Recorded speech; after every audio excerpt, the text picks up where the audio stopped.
अस्सलामुअलैकुम। शाम की चाय हो या फिर कुछ मीठा खाने का दिल करे तो इस रेसिपी को एक बार ज़रूर से बनाइएगा। बहुत ही सिंपल और इजी रेसिपी है। ये बनाने में बहुत ज़्यादा आसान है और इसका टेस्ट तो इतना लाजवाब होता है कि बच्चों के साथ साथ बड़ों को भी बहुत ज़्यादा पसंद आता है। तो आज हम सिंपल सा फ्रूट केक बनाएंगे और इसे हम बगैर ओवन और बगैर बीटर के बनाएंगे। घर में मौजूद सामान से बनने वाला एक केक खाने में बहुत ज़्यादा टेस्टी लगता है और बनाने में भी ये उतना ही ज़्यादा आसान है। बहुत सॉफ्ट और मॉइस्ट बनकर तैयार होता है ये केक। तो रेसिपी को एक बार ज़रूर से ट्राई कीजिएगा। बच्चों का तो ये बहुत ज़्यादा फेवरेट होता है और उन्हें ये बहुत ही ज़्यादा पसंद आता है। तो चलिए इसकी रेसिपी शुरू करते हैं।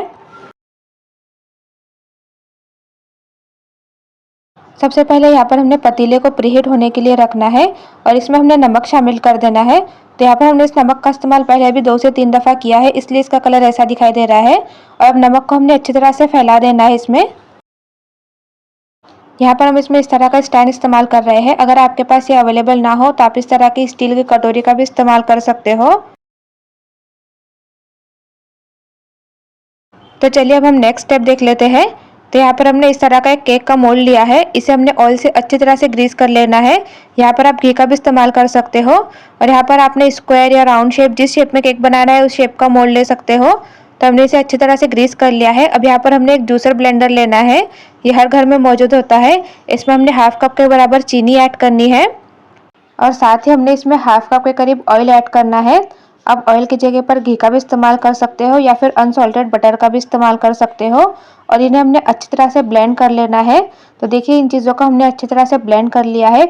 अब इसमें हमने 3 अदद अंडे शामिल करने हैं।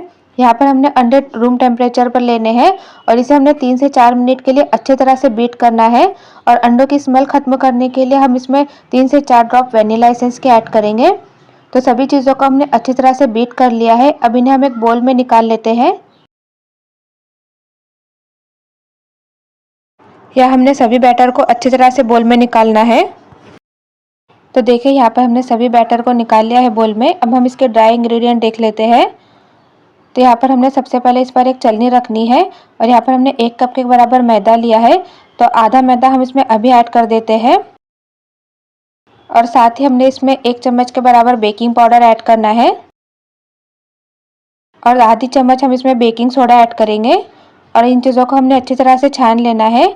बेकिंग के लिए हमने कभी भी ड्राई इंग्रेडिएंट को अच्छी तरह से छान कर इस्तेमाल करना है। तो देखिए यहाँ पर हमने इसे अच्छी तरह से छान लिया है। अब इसे हमने कट एंड फोल्ड मेथड से इसे अच्छी तरह से मिक्स कर लेना है। यहाँ पर हमने इसे बिल्कुल हल्के हाथों से मिक्स करना है, बहुत तेज़ी से हमने इसे मिक्स नहीं करना है। तो देखिए यहाँ पर बैटर अच्छी तरह से मिक्स हो चुका है। अब जो बचा हुआ मैदा है वो हम इसमें ऐड कर देते हैं और इसे भी हमने अच्छी तरह से छान कर इसमें ऐड करना है।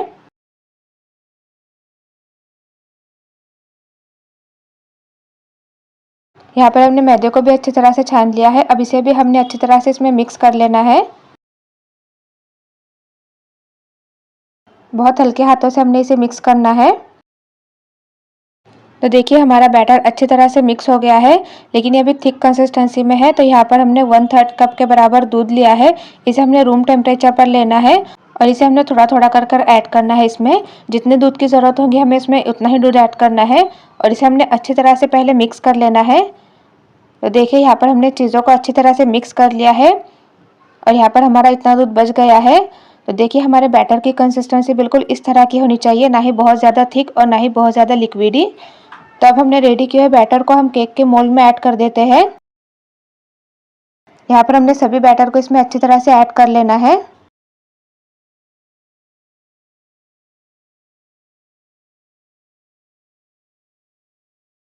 तो यहाँ पर हमने इसमें सभी बैटर ऐड कर दिया है। अब इसे हमने हल्के हाथों से टैप कर लेना है और अब यहाँ पर हम इसमें टूटी फ्रूटी ऐड कर लेते हैं। तो यहाँ पर मैं इसमें रेड कलर की टूटी फ्रूटी का इस्तेमाल कर रही हूँ और साथ ही हम इसमें कुछ ड्राई फ्रूट ऐड कर लेते हैं। तो यहाँ पर मैंने कटे हुए बादाम लिए हैं और चलिए अब हम इसे बेक होने के लिए रखते हैं। तो यहाँ पर हमने पतीले को पहले ही प्रीहीट होने के लिए रख दिया था।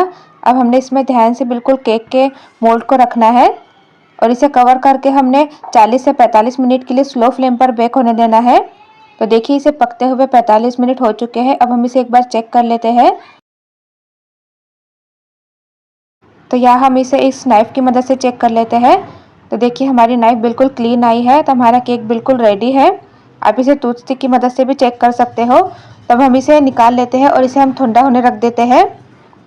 तो देखिए हमारे केक को ढके हुए 10 मिनट हो चुके हैं और अच्छी तरह से ठंडा हो चुका है। अब हम इसके साइड में नाइफ की मदद से इस तरह से कट लगा लेते हैं और इसे हमने हल्के हाथों से टैप करना है, तो हमारा केक आसानी से डीमोल्ड हो जाता है। तो देखिए हमारा फ्रूट केक बिल्कुल रेडी है और ये देखिए कितना सॉफ्ट और स्पंजी बनकर तैयार हुआ है।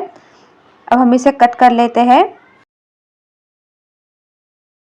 तो देखिए कितनी आसानी से कट हो रहा है और कितना सॉफ्ट और स्पंजी बनकर तैयार हुआ है। तो आप एक बार इस मेथड से ज़रूर से ट्राई कीजिएगा इस फ्रूट केक को। ये खाने में भी बहुत ज़्यादा टेस्टी लगता है।